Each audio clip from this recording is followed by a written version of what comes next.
Niranjan holds a master degree in law and has successfully practiced in the Bombay High Court for several years as an advocate.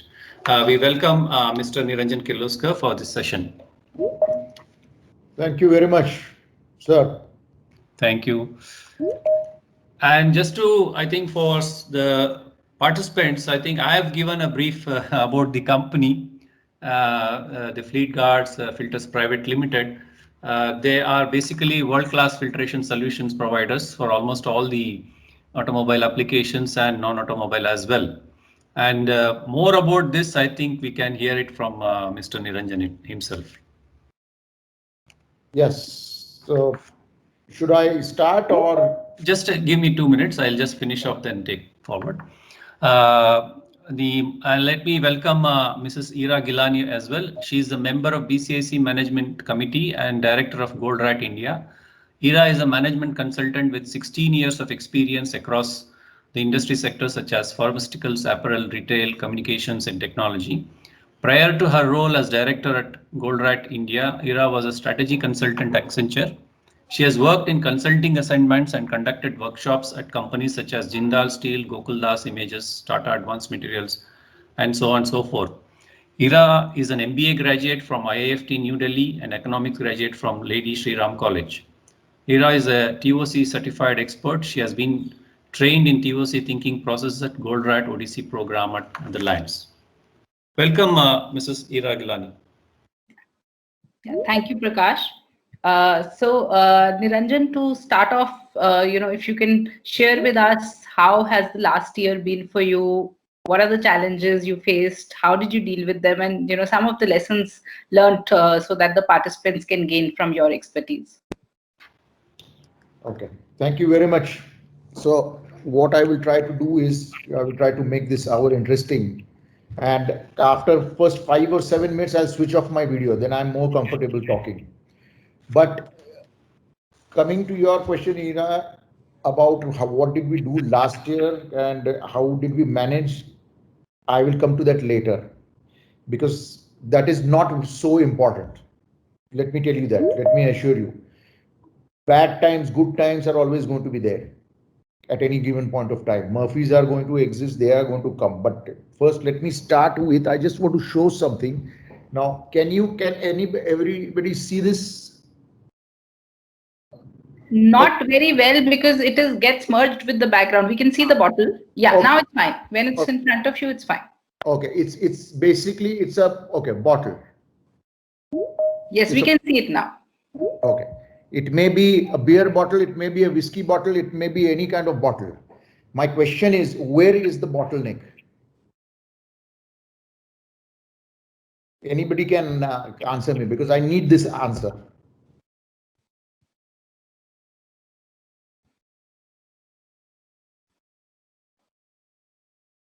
So, yeah, I think anybody from the attendees? You can put it in the chat box. Yeah. That's a base. It's at the top. I think Mr. Raghavendra has mentioned it as at the top. Right. Exactly. That's right. The bottleneck is always at the top. And that is exactly where all the companies, the management of the companies go wrong. If a company has to grow, the top management has to be open to whatever new ideas come about or what you think can be a good thing. But most of the time we keep on wasting our time on trying to prove or trying to show how our team down the line is incapable, incompetent. They do not do their work properly. They do not understand the business. But the real deal in any company today is, and the most important thing is the top management and the policies of the company. That is what really ensures that the company can grow in the way it wants. To give you an example, now if you see our entire manufacturing lines, in a manufacturing line, the policy of the top management or the policy of the company is production efficiency. Just one example I'm giving. There are a lot of examples that I can give, but one is production efficiency. That's the policy decision. The plant manager is always questioned about what was the efficiency today. He will say 100%, he will say 95%, he will say 97%, whatever, doesn't matter. But really measuring or having a policy of measuring the production efficiency, is it a correct policy? Absolutely not. Now let me tell you, prior to 2007, I had done the same thing, exactly the same thing. Production efficiency, transport cost, all these things, which are absolutely minimal in nature. It cannot grow the company. It cannot get the profits to the company. These are only assumptions that you will earn a lot of profit by having production efficiency measured. And because I have a machine, it has to run for 100%. No, it is absolutely wrong. So that's the first lesson that we learned, and which was also told us by Eli Goldratt himself, that your problem is not your employees, it's you yourself, because the policies that you are making today is going to drive the company. So that's the first lesson that we learned, that to change the policies of the company. And that is how we made the change in Fleetguard when we went on the TOC route, that all the local efficiencies that we were measuring, like production efficiency or transportation cost or electricity cost or whatever, we stopped all that. And we started measuring the entire organization only on one thing, which was throughput. All the departments, every person in the company, after we decided on a strategy, on a tactic, that this is what we need to do, everybody was aligned to it. Now, this is not a magic wand, obviously. It's not so easy that in 2007 you're doing something and then in 2008 you start doing something and it suddenly changes. No. Again, it comes back to, if you want to implement TOC and if you want to make your company ever flourishing, then the first 3 or 4 years, the top management, the CEO or the managing director has to be involved in on a day-to-day basis, because this is a long-term thing for the organization. It is not a project, a short-term project like a Six Sigma project or a Kaizen project or any suggestion scheme. This is going to be the infrastructure of the company for the long run. That's number one.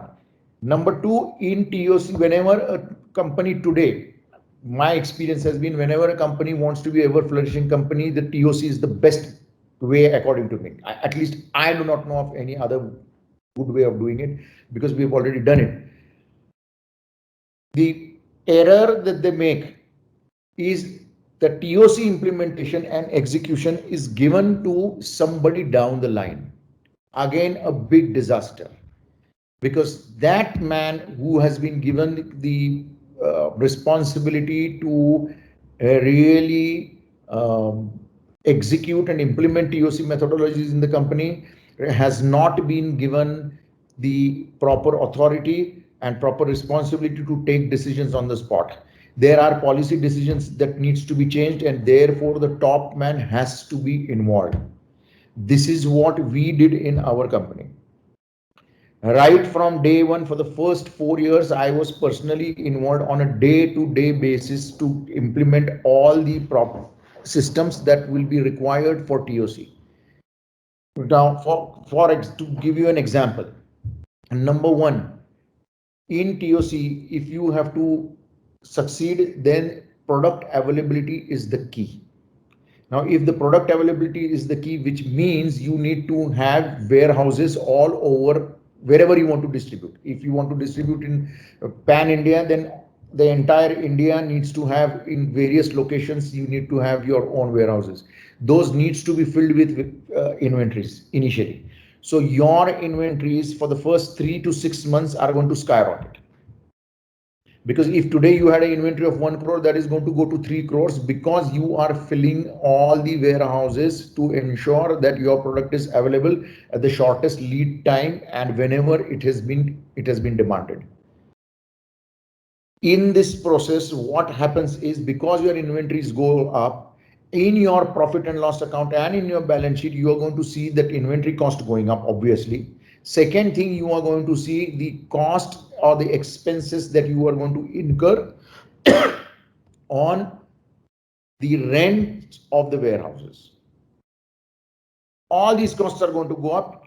Your transportation cost is going to go up. Your CFO is going to come running back and say that this is not on because all the costs are going up and everything is going haywire. But this happens only for the first 3 to 6 months. Once you optimize the entire system, all your inventory start coming down, your sales starts going up and up and up and up every day, because there is no sales loss that is happening.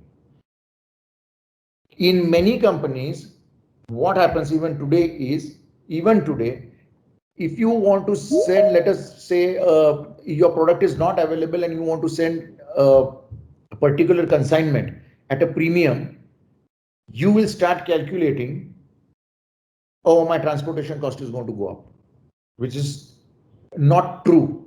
Because even if the transportation cost goes up, let us say by 2% also. Now let us assume that you do not deliver this consignment to your customer. The problem that you are going to face is that forget those 2% that you would have incurred on your transportation cost, your entire sale is lost and therefore your entire profit is lost. Once the product is not sold, that loss is permanent. Even in retail, whenever any customer comes to buy your product and if it is not available, that sale is lost. Now, this is a policy decision that a company needs to make at the top level. This is the decision. Now, this is a decision which only a managing director or CEO can make. This is the decision which drives the company. That is number one, what we did. Second, what we have done as a policy, again as a policy, in any event, whatever is the market situation, recession, no recession, sale not happening, profits not coming in, you name it, whatever. The second policy is very clear that no one in the company will be laid off. Nobody, irrespective of what the market situation is, except for two things: non-performance and unethical behavior. Now, this particular thing gives a confidence to the employees that may what come, the company is going to look after them. Now, if you see around, whenever there is a downturn, the first thing is employees are laid off. It is a big disaster for the morale of other employees. That affects the performance. Clearly, it affects the performance. Thirdly, now, if you see, even in times of recession, have you ever heard a company which says that I will not lay off my people, but I will sell my assets, my real estate property? Does it ever happen? Not that I have heard of. It may have happened, but I don't think so, because I have not heard about it. This is the second policy decision. Third policy decision is at the customer needs to be given fullest priority. The entire company needs to subordinate to the goal of the company, which is whatever your goal that you come out with, that goal needs to be subordinated to. Every person in the company needs to be aligned to that goal. And for that, again, the top person comes into play. So this cannot be given to somebody down the line. Yes, after 5-6 years, when you are 100% sure that all the systems are in place, go ahead. Then you can delegate it, because then it goes on autopilot. That's the third thing. And the fourth thing that we did in the company is our distribution model, distribution system, where we have warehouses all over India, from where the material is supplied. Even if, let us say, a distributor or a retailer wants one filter, we ensure that we supply it. That is the key. Once you have done all this, and once you've got the robustness in the company, then it really does not matter. It does not matter whether there is a recession in the market or where there is a pandemic in the market. It does not matter, because you have already become a preferred brand. You have already become a preferred product for not only for the OEMs, for the OES, but even for the aftermarket. What is the reason? The reason is because the systems that we have in place, the distributor does not have to invest too much money in our inventory, because he can get the material in 48 hours maximum from any warehouse. So there is something called as made to schedule. There is something called as made to order. Made to order, we will not talk about it because that is a completely different subject. But made to schedule is what the product is, where once the order is given, we supply the material, and the material is then hence after that replenished. That's the way we entire Fleetguard operates. Therefore, even in this pandemic situation, now coming to the question that was raised earlier, coming to the pandemic situation, why we could manage very well? Two basic reasons. Again, one policy decision that for any plant that we have in India, we have around 6 plants all over India. The employees are local. In Pune, there will be no employees. When I say employees, I'm talking about workmen. Workmen will not come from Rajasthan or Uttar Pradesh. If the factory, our factory is in Pantnagar, only Pantnagar employees, local employees are recruited. So we never had a problem when the lockdown was opened. Immediately, we could start in 2 days. Reason being, all our warehouses, when the lockdown started somewhere, I think March 15th, mid-March of 2020, all our buffers were already full in the warehouses as per our SOP and as per our system, which we call the buffer penetration rope. Now, if you have read the goal, there it is called the drum buffer rope. I don't know how many of you are aware of that, but it is called the drum buffer rope. So we always had the buffers. So when the market opened up, it took us not more than 72 hours to get back all the employees, to get back all the workmen in place immediately at a notice of 48 hours. And we had to start the production. That's it, because the buffers were full and we started supplying from the buffers. That is what helped us. Now, whether those 3 months inventory was a cost, yes, it was a cost. Definitely it was a cost, because no sales were happening. That's why it was a cost. But when the pandemic opened up, that was the cost which gave us the benefit and gave us the advantage over our competitors, because we could immediately supply in 48 hours, 72 hours, we could start our production. That is how we managed the entire pandemic situation. That was number one. Number two, it was very simple for us with the employees, because we had a policy, not because of this pandemic, but this policy has been since we started on the journey of TOC, that nobody will be laid off.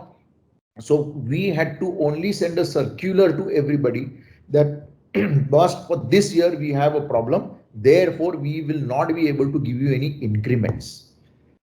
But there will be no salary cuts, there will be no job losses, there will be no incentives, but the regular salary will continue. This gave us the advantage, this particular policy. These two policies, inventory levels, the availability of the product in the market, number one, and this one. Now, what happens in a company when you are not on TOC, and because the goals are not aligned, every department is in their own silos trying to do something.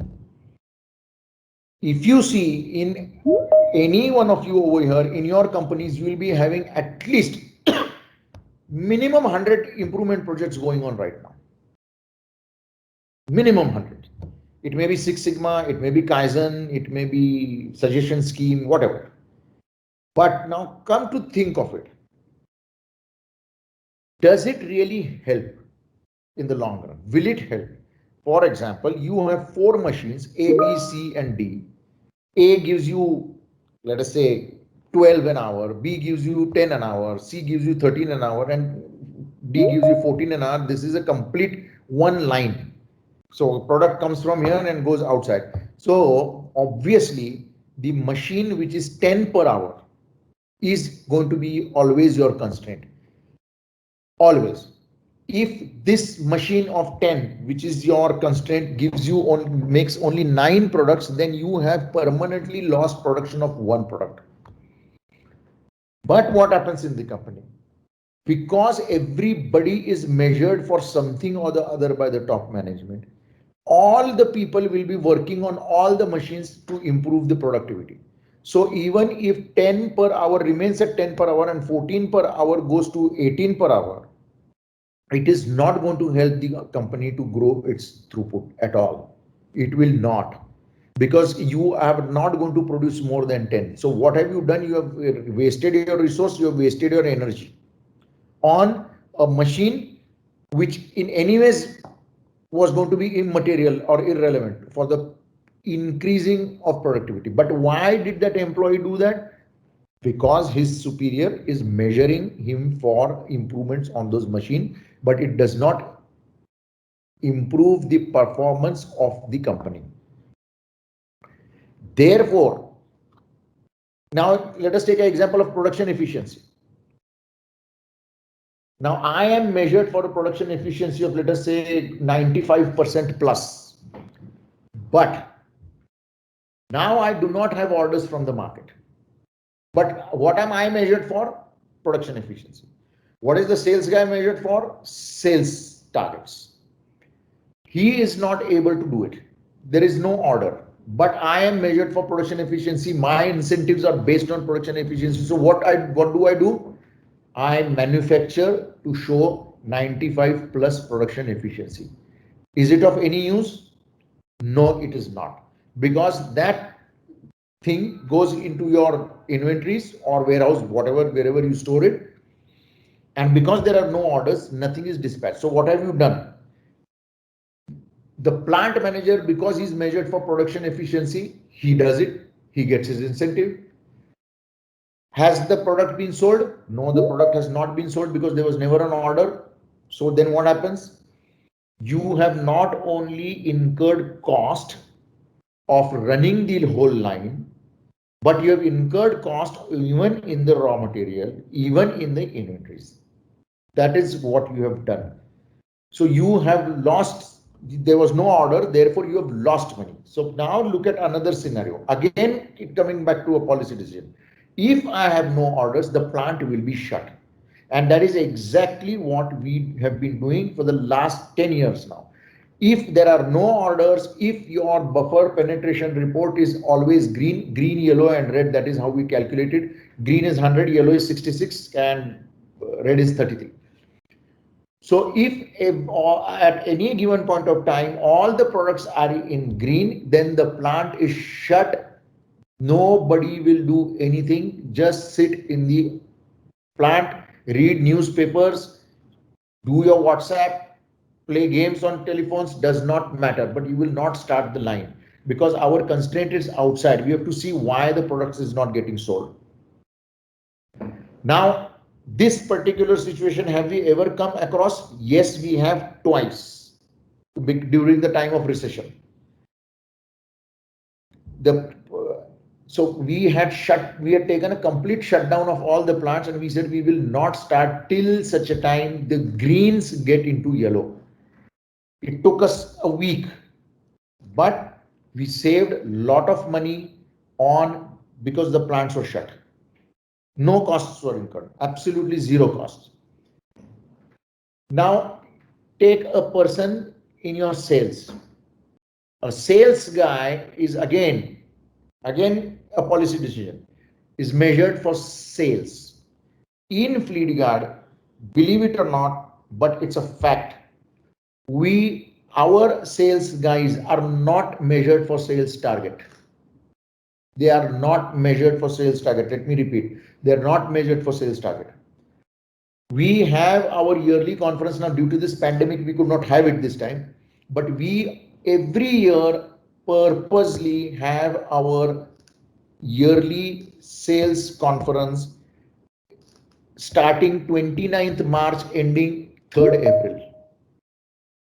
So that, because entire India is running behind those March 31st targets, but because we wanted a culture that there will be no targets for the salespeople, we started doing this.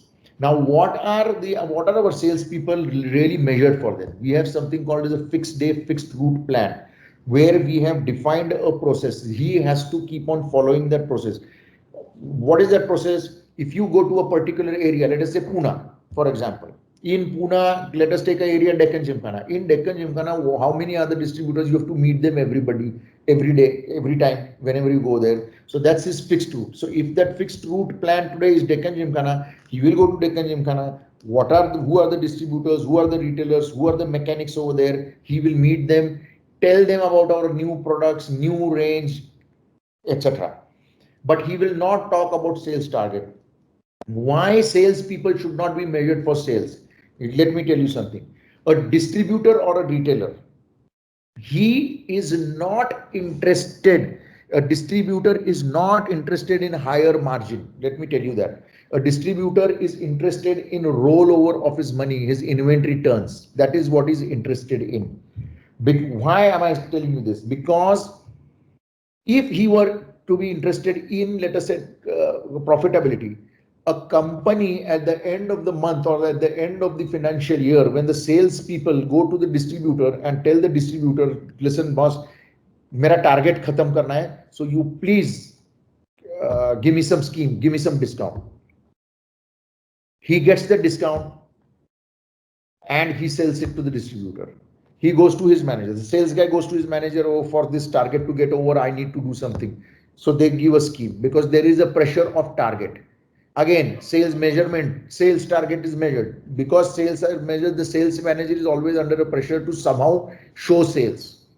So he takes a discount, he gives some scheme, and the distributor passes it on to the customer to sell it. Has the distributor earned anything?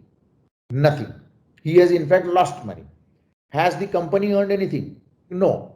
What has happened? Sales have been achieved. Sales target has been achieved. But has it really helped the company to improve its profitability? Answer is no. Why this is happening is because how you measure a particular person, he is going to behave in that fashion, in that manner. If you start measuring your core team only for one goal, which is throughput, then all these problems go away.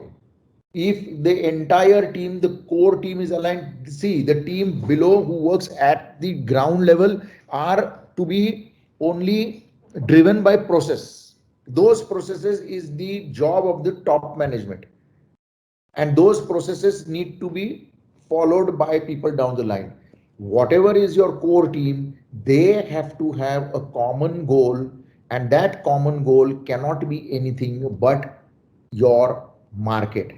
Your market will always remain a constraint unless you have more than 50% of the global market, which I do not think any company in this whole world has today. So your constraint is always going to remain in the market. It It can never be internal because you have enough capacity. Once you put the TOC systems in place, you will realize in a 6 months period time that you already have more than 50% capacity. Now, why do I say that? I say that because I just assume or imagine your line is running for a product A, let us say, and suddenly some customer calls you and says, boss, we don't want A, we want B. Another customer calls up, new customer, we want our product faster. Fourth customer calls, we want our product faster.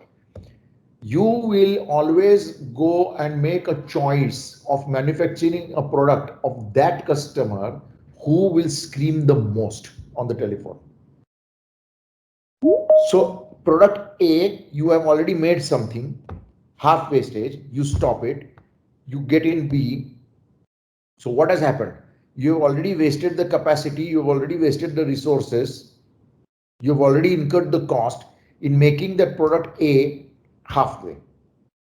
Now you have started B. So this capacity of A is permanently lost. Therefore, what we did was to take care of this in this TOC methodology systems. Those who are aware of TOC will know having your plant, your factories and your customers isolated.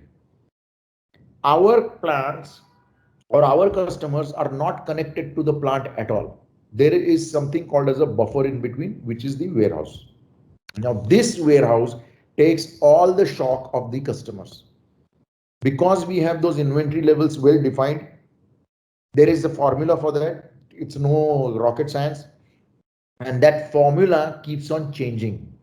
It's a dynamic buffer management. So it's not necessary that product A, let me say if my buffer for product A was 100 items, 100 quantity, it can go to 125, it can come down to 75, depending on what and how the product is moving in the market. That is dynamic buffer management.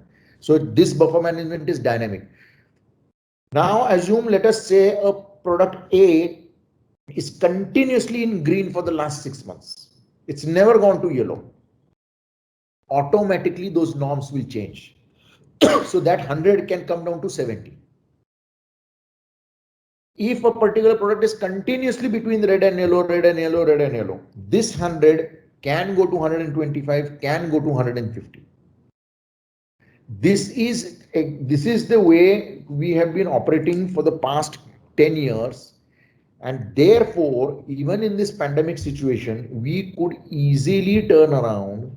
And let me tell you, in this year, particularly 2021, though we lost sales for 3 months, everybody lost it, we still could manage to have the same sales and the same profit levels which we had last year. So we have not degrown at all because of and it is not because of this 1 year. It is because for the last 10 years, we have been working in this culture. We have been working in this DNA.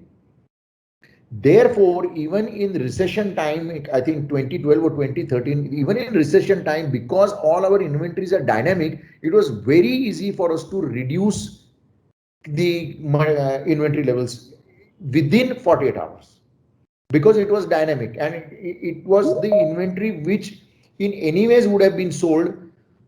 Maybe it should have been sold in 1 month. It took 2 months, but that's fine. But we exactly knew what our costs were, what our inventories were, and where our inventories were.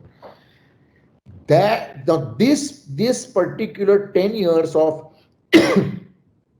making TOC as our DNA, TOC as our culture, the policies which will drive the company to, or which will drive the employees to take higher risks, to ensure that they go for higher goals. Now, again, a policy of going for higher goals, but you will not be measured for it. It seems little funny over here. but it has worked, and it works because the employee has no pressure. Whenever you ask an employee, he will always keep a buffer. Why does he do that? He does that because we will scream at him if the work doesn't get over in a particular period of time. Therefore, he first itself, he gives a higher period. Now, what if you change that policy to say that, boss, you will not be measured for the result. You will be measured for showing me, breaking down a particular project into activities and showing me that every activity every day is being completed or not. What happens in most of the companies that we give a project and we review it at the end of the month. By that time, so much time is lost that you cannot recover it again. Therefore, breaking a project into pieces and seeing which is the highest lead time item in that, which is what is on the critical path, critical chain. If you start following that up, then, and you do not measure him for the end result, but daily reviewing it with him for 2 minutes. And let me tell you, it doesn't take more than 4 minutes or 5 minutes to review this. That yesterday you were supposed to go to XYZ and deliver this parcel. Has it been done? Yes, it has been done. Okay, so what is tomorrow's activities? This is the activity. So this is the way we have operated in the past 10 years. So it is not about just 1 year, but it is about over a period of time. That is how we have operated. That is why it has got us this result. And where we stand today, it is because of these policies. Lot of policy changes we made, and that's the reason we have been able to flourish till now. And I do not think that there will be much change in what we are doing.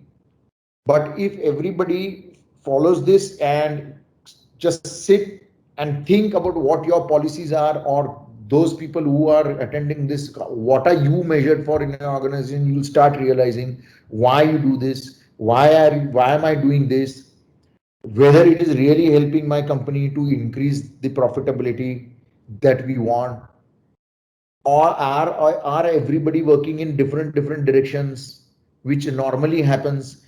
A production guy says, I don't care, I have to produce, I'll produce. Sales guy says, I don't care, I have to show sales target, so I will give discounts, I'll give schemes. So on and so forth, it goes on. Quality guy, if a product is out of spec, he will not try to resolve it because he's measured for what? Quality checks. The purchase guy, what is he measured for? Lowest cost raw material procurement. So how much? So he will go to the cheapest supplier. Is that supplier reliable? Does he have a good infrastructure in place? Does he have a good organization structure in place? All these things, because everybody is measured for different things, they work in those silos, and that affects the performance of the company. That is where the problem starts. Even in this pandemic situation, why most of the companies suffered? The policies of recruiting from somewhere outside, policies of buying from the cheapest supplier available. So when the pandemic happened, most of the tier 2 suppliers almost were finished. So when this whole thing started again, it was impossible for them to supply because of their money issues, because they don't have holding power. So everything at the end of the day, whatever problem you tell me, it will boil down to your policies of the company. That is the key. Rest, I think you, me, everybody is operating in the same market condition. Everybody is in pandemic. Everybody has a customer. Everybody has a supplier. But the differentiating factor is this particular thing. No measurement of sales targets. Sales people are not measured. Production efficiency. Plant managers are not asked how much was the production efficiency today. They are not asked. They are asked whether BPR is green. If the BPR is green, excellent, fine, go ahead. The purchase guy, what are they measured for? Not lowest cost material. Again, same thing. Is the raw material as per green, yellow, red? That is what they are asked for, because that is the goal of the company. Whatever is the goal of the company, if you do not align the measurements to the goal, then that goal is of absolutely no use whatsoever. So what I feel from here now, that you please ask me questions rather than I doing a monologue, because I can talk a lot on this. But if you have any specific questions, then I think it will be.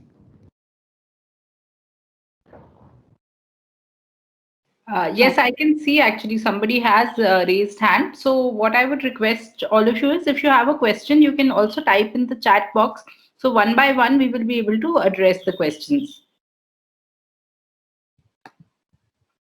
So Niranjan, while the questions are coming in, if I can just understand from you, the goal and its measurements, alignment to the measurements, and that is something which may come across to people as something which is very simple. So what I want to ask you is, how easy or difficult was it, and how much time did it take for you to get that initial alignment on these concepts? Okay, see, because it is a complete uh, different culture that we were trying to get in, different systems. Why people don't want to change is basically because they do not want to get out of the comfort zones. What mistake we do is, all the time, whenever we get a new system, we do not call people, we do not communicate it with them that this particular new system is going to be useful, because they have a lot of assumptions. They have a lot of reservations, because nobody wants a change. But if you call them logically, you tell them why this change, why are we making this change, what is going to be the benefit to you with this change, what is going to be the benefit to, let us say, not let us say, to the company, then the things become much easier. The 6 layers of resistance. Most of the people would be knowing or not knowing, I don't know, but layers of resistance is what we used. In spite of all that, it took us 3 years to really get this change in place. Because for a production guy, when I told him that you're not going to be measured for production efficiency tomorrow, the first question, obvious question that he asked me, sir, then what about my incentive? So I said, your incentive is on BPR. So you have nothing to lose. You are going to produce on the same line. You're going to produce the same filters, but you are going to now start producing as per the buffer penetration report, not need of the market or not demand in the market. For you, Mr. Production Guy, for you, the Bible is the BPR report. You follow that, you will keep on getting your incentives. You don't worry. Because if we follow BPR, which means the sale is happening. If the sale is not happening and BPR is continuously in green, which means the production line stops. So when the production line stops, okay, fine. Then we start seeing at why the sales are not happening. We have not reached that stage. But if I reach that stage, this is what I will do. First thing is I will go in the market and find out why product is not moving. There has to be some reason for it. So this is how we got the change. This was one example about production efficiency, but everybody who was being measured differently and they were getting the incentive. When we got this change, we had to talk to each and every department and tell them what is in for them. Once you do that, once those layers of resistance are gone, you will not face a problem. But if you just from tomorrow change it and don't communicate anything to anybody, like the lockdown notice which is coming, which has come in Maharashtra, everybody is confused. What is really happening? So if they are clearly explained about the assumptions as to why these changes and why it will not affect you or it will be better for you, You will not have a problem. Never. Okay. Okay. But you're saying in your case, it did take about 3 years to kind of get that buy-in, and then you started top down. Three years is minimum you will take to change, to get this kind of a change in an organization, because it is a complete DNA change. True, true, absolutely. You were working in cost world, you were working in production efficiency world for 17 years, and then suddenly it is not easy to change. And absolutely. I mean, when we also do that, we kind of have this weekly report wherein we look at some parameters, and so the owners typically towards the end they say production ka kuch nahi aaya. Can we put production efficiency there also? So that it is also very difficult, even if they have agreed in principle, to actually change their behavior and resist asking that how much was the production today. That is something which takes a lot of time, and there is a natural tendency, like you said, if they've done it all their life, it is difficult for them to do that. Okay, so I'll just read out some of the questions and we can go one by one. So this question is from Jagdish Kumar. What is your approach on organizational culture? That is the first part. And the second part is any difference between lean and TOC, he has asked. Okay. See, let me tell you, all the tools that are there, call it lean manufacturing, you call Kaizen, you call Six Sigma, suggestion scheme, whatever. All tools are good. There is no tool which is bad. The question is, where are you using it? Whether are you using lean manufacturing on your constraint? If you are not using lean manufacturing on your constraint or any improvement project on your constraint, that project is of no use. You are wasting your time, you are wasting your resources, because it was never your constraint. For example, the example that I gave you, a machine making 14 per hour and a machine making 10 per hour, and they are in series, you are going to get 10. So if you, even if you on 14, if you go to 16, it's not going to matter at all. So where are you using that tool? It has to be used on their constraint. Otherwise, your organization will not benefit. You will think that you've done a good project, but it does not help at the end of the day. It doesn't earn you any money. And what was the second thing he had asked? He also asked about the what is your approach on organizational culture? That is the question. See, as I said, in Fleetguard, one thing we keep on communicating all the time is you will not be laid off. That has helped us a lot in building a culture over here. Anybody can pick up a phone and talk to me if they have any problem. That is what we keep on communicating to everybody in the organization. Even a janitor can pick up a phone and call me and talk to me. That is the culture that we have developed through giving confidence to people. And the biggest, let me tell you, the biggest moral booster for any organization to have get a good culture, a good culture that you want, is this particular thing. Every company, every MNC, if you have heard everywhere in the world, they say, what are your biggest assets? Our biggest assets are our employees. No sooner there is a recession, they become liability, and then they are out. So we have not laid off anyone till now in Fleetguard. Now we use TOC. Even before TOC, we have never laid off anybody. So it is not a TOC thing, but this is what our policy has been always, that people will not be touched. Right, and you are absolutely correct. I mean, the job security, the culture that promotes, it is unparalleled, I'm sure. And what you said about MNCs, they would talk about people being their assets, and we have seen in the last 1 year how companies have laid off. Companies that were making profits for many years, they suddenly had massive layoff. So Niranjan, there are two questions on people. I'm just going to club them if you can just respond to them. One is, how did you ensure local labor? And second question is, what is the ideal ratio or the ratio that you have of contract and permanent labor? See, I think we have around 70 permanent and 30% are floating here and there. but those 70 and those 30, irrespective of what the ratio is, 100% are from local areas.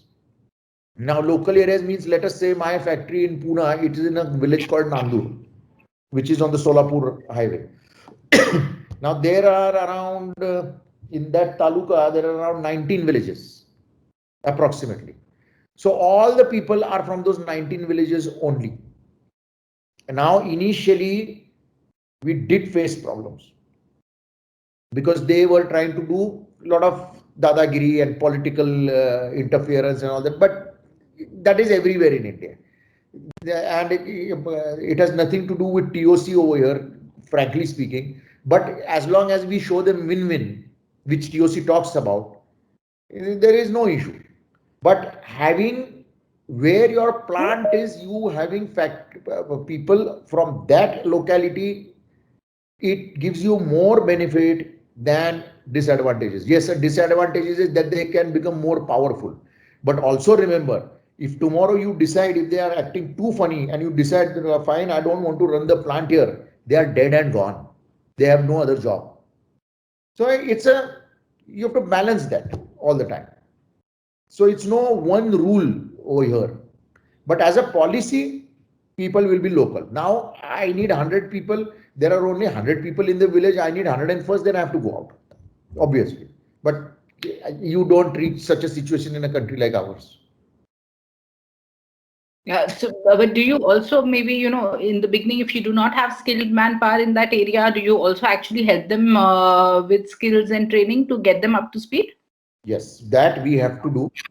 There is no doubt about that. We even have ITI, industrial training institutes. I mean, the local Indian So you institute. would work along with them to ensure that the right kind of skills are available. Yeah. That has to be done. Otherwise, your quality is gone for a toss. See, there are two necessary conditions here. If you have to survive, one is delivery, the second is quality. That I am a ISO 9002 company, I am a QS 14,000 company, I am this company, and that is no more a selling point. That is required. That's a necessary. So the skilled labor, it has to be there, especially on machines where, which is a key. There we just do not change our people. Right. And then we have buffers for that also. For manpower as well. Yes, for key machines, which can't be run by anybody. Suppose tomorrow I say I will stand, it's not like driving a car. You need skill over there. So there will be 3 or 4 skilled manpower. So if somebody falls sick or somebody leaves or anything, then this person can get it. Then the second advantage benefit that we take of this thing is with this 3-4 manpower buffer, that machine runs continuously. Even in lunch hour, he can we defer the lunch hour, and that machine has to run 24/7 if it's a constraint machine. If it's not a constraint machine, it doesn't matter. Absolutely. Okay. So, So the next question is from Chandramouli. Since you created the success in the last few years, what do you want to achieve in the next 3 to 4 years, and what would you like to do differently? Absolutely nothing. We want to follow the same system, and it normally happens in companies where the CEO changes because he comes in and wants to do something new. But here we have decided no, not even. We have also decided as a policy that we will not diversify unnecessarily. Why am I saying that? Do I have more than 70% of the market of filtration for automotive vehicles in India? Answer is no. So there is no point in unnecessarily diversifying or doing something new. What I see is that with this particular approach and with the budget that we have had in the this year and the boost that infrastructure is going to get, I do not think any company which is in automotive is going to have any problem or try to change something in their systems. If the systems are working for you right now, stick with it. Don't unnecessarily try to change what is not broken. But yes, definitely one change, if at all anybody wants to do in their company, is try to identify what your constraint is and work on that. And you don't even have to think your constraint is sales. It is sales because your sales are not infinite. And if one says that we do not have a constraint, then your profitability has to be infinite. It can't be counted. So we will not be changing anything. Thank you, Niranjan. That's a great takeaway that you've shared, that you're not looking at any diversification. I mean, sales is always, if the sales is not infinite, it is a constraint, and there is so much scope to improve. And on a side note, I mean, you've interacted with my father. He's very much against diversification. So once I share this with him, he will be very happy to hear that you're not going on that path. Yeah. Okay. So the next question. Okay, this is from Mr. Indu Shekhar from Volvo. On a subject that you talked on making more and more money, how are we culturally different from the rest of the world? I think his question is, how are Indians different from rest of the world when it comes to making more and more money as a culture, as a measurement? See, if you, I would put this question, this has nothing to do with TOC definitely, but making more and more money is nothing, but it is something, philosophy. What is your goal? Make more money now and in future. That's the way it is. You ask any businessman, any entrepreneur, he is going to tell you the same thing. The thing over here is that when you want to make more money or more profit, again, it boils down to whether you are really working on your constraint or not. So if the culture in any company is measuring, again, I come back to those measurement and policy, because that is the crux, that is the core here. If I am measuring person for something which is not going to help me in increasing my profitability, that measurement is absolutely of no use. This culture change has to happen if you want to grow faster. Will you grow every year over year, with your present policies or your present management style? Of course you are going to grow. You are not going to go in loss. No chance. Because if you start going in loss, you are going to shut down the business, obviously. But the key here is, if I want to grow substantially, which is ever flourishing, that viable vision that TOC talks about, having your profit in 4 years to the same amount which you have sales today.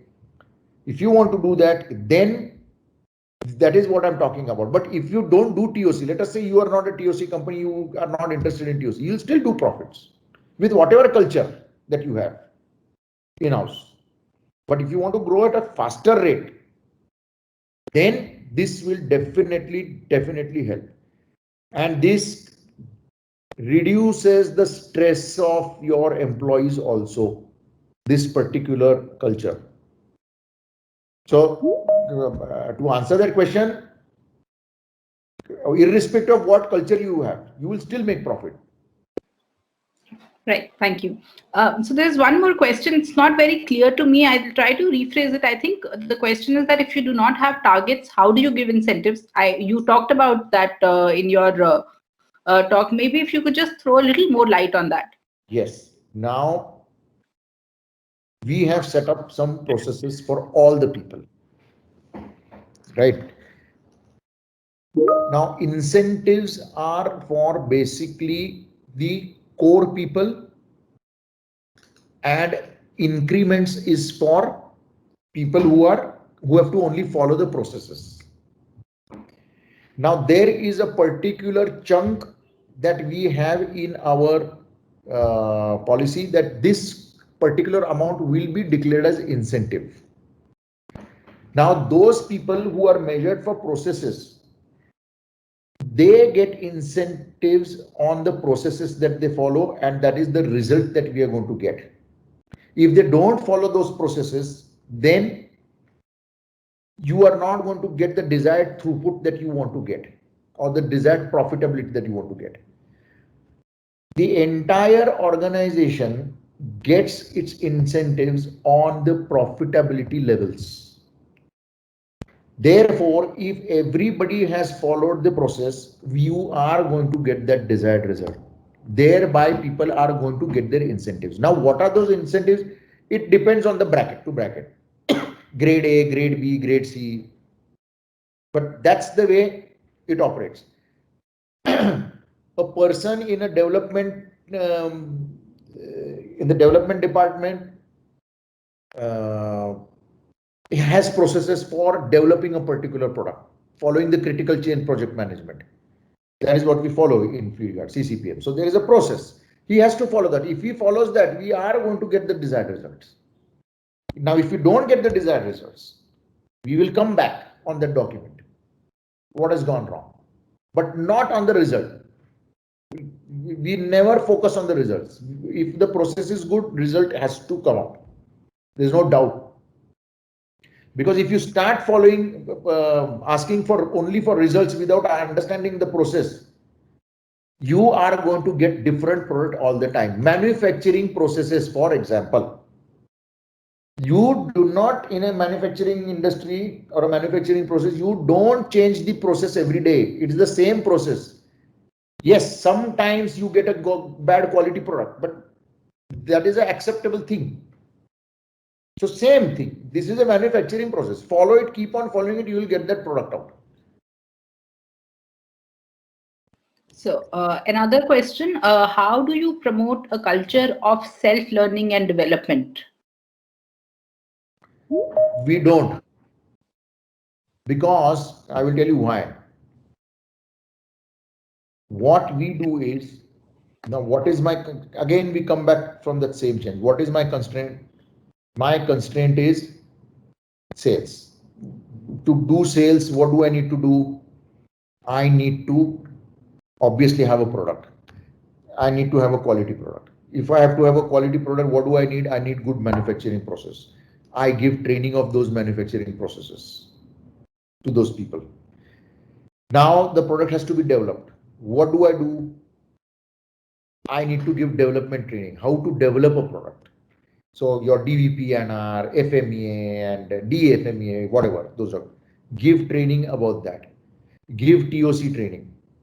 What is not related to our constraint or to our goal, we do not entertain. For example, in our company, few people came out that let us do artificial intelligence training. I said, I have no problem with that. You show me how it will benefit my constraint. That's all. If logically you can show me that, we will go for artificial engineering training. So we don't go for self-learning or self-development program, because then unnecessarily people start wandering everywhere. So that is our clear-cut policy that we have. Yes, so you're ensuring that there are no distractions. It is all, it goes back to what we discussed, having clarity on the goal, alignment to the goal, constraint to achieving that goal, and then working in the same direction. Correct. If artificial intelligence is going to remove some constraint of mine, we will go for artificial intelligence. Perfect. If the answer is no, artificial AI may be the greatest thing in this world. But if it is not going to help my constraint, no chance. We will not go for it. I think not go for it. Yeah, that's a very good takeaway, because for example, in the audience right now we have a lot of people from the MSME sector, and there is always, every year there is some flavor of the season, and they are under pressure that, okay, now let's get trained on this, now let's get trained on that. So I think it makes sense to take a step back and see how is it actually going to help my constraint. Absolutely. Correct. Okay, so Rupa, how are we doing on time? I see one more question. I think we can take this as the last question. Is that okay? Yeah, fine, absolutely. Okay. So it's okay, Ira. Okay, so the question is actually your suggestion of use of TOC for made-to-order products, which is capital equipments. This question is from Triveni Turbines. Okay. for Triveni turbine, let me tell you this, because of course it's a big capital intensive thing, turbine. Turbine you cannot just manufacture and keep it in inventories. But for you, that made to order, see, in my case for made to order, I manufacture, first I will tell you about my product, what I mean by MTO in my business sense, and then I will talk about turbine. MTO in our thing is, there are two things, made to order, made to schedule. Made to schedule is a product which will keep on like a commodity, it keeps on going. Every day it will be sold. We also make air intake system inside which the filter goes. Air intake system is not going to be required in the aftermarket. So that product goes in MTO. So that MTO made to order may be 72 hours, it may be 4 days, 5 days, whatever, depending on what the product is. Now that MTO product will be only required if the truck meets with an accident or it is completely damaged, then we are going to require the MTO. But for you, even, of course, all your products are going to be MTO. There is no doubt about that. You cannot keep inventories in warehouse for turbines. In MTO, for turbine manufacturing, you will require the critical chain project management, because every order of yours is a project. In that, in order to reduce the lead times, you need to think, are there any products which are of the highest lead time in your entire product, and of which you can possibly keep some inventory so that your lead times are reduced considerably, by way of which you can charge a premium to your customers. But for that, only you will be able to answer it, because I have no idea what all products go in a turbine and from where do they come, whether you are manufacturing inside, but you need to think on those lines.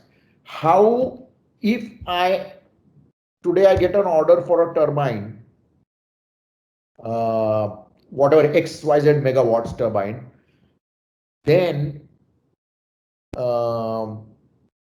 if your lead time, let us say, is 3 months, can I get it down to 1.5 months by working on the critical chain, thereby telling your customer that, boss, I should be charging you more because I am giving you at half the lead time.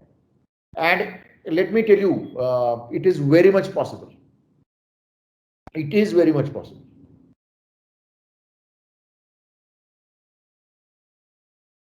This one,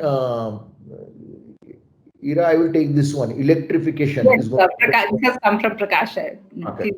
See, one thing I am absolutely confident. Passenger cars and of course two-wheelers, vehicles like Tata Ace, those, all these will be converted to EV. Intra buses, local transport will go to EV, but long haul vehicles, I still have a doubt. 16 ton and above, I don't know, I'm not yet sure, but Fleetguard is not in the pass car business at all, so I don't think so. I have a issue over there, because we are not into passenger cars at all. Zero. We have not even tried to get there. The reason being, it is the margins are very less. Doesn't make sense. Again, we adopt TOC. What machines we have make higher throughput items rather than lower throughput items.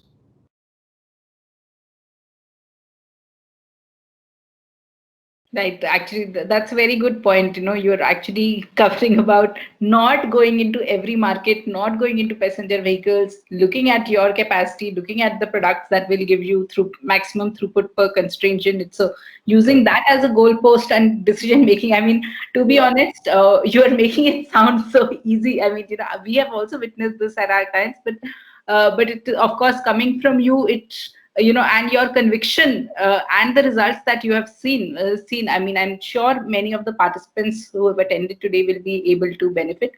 So Niranjan, thank you so much. I mean, I have had the privilege of attending your presentations at international forums in the past, but I'm sure all the participants today have gained a lot.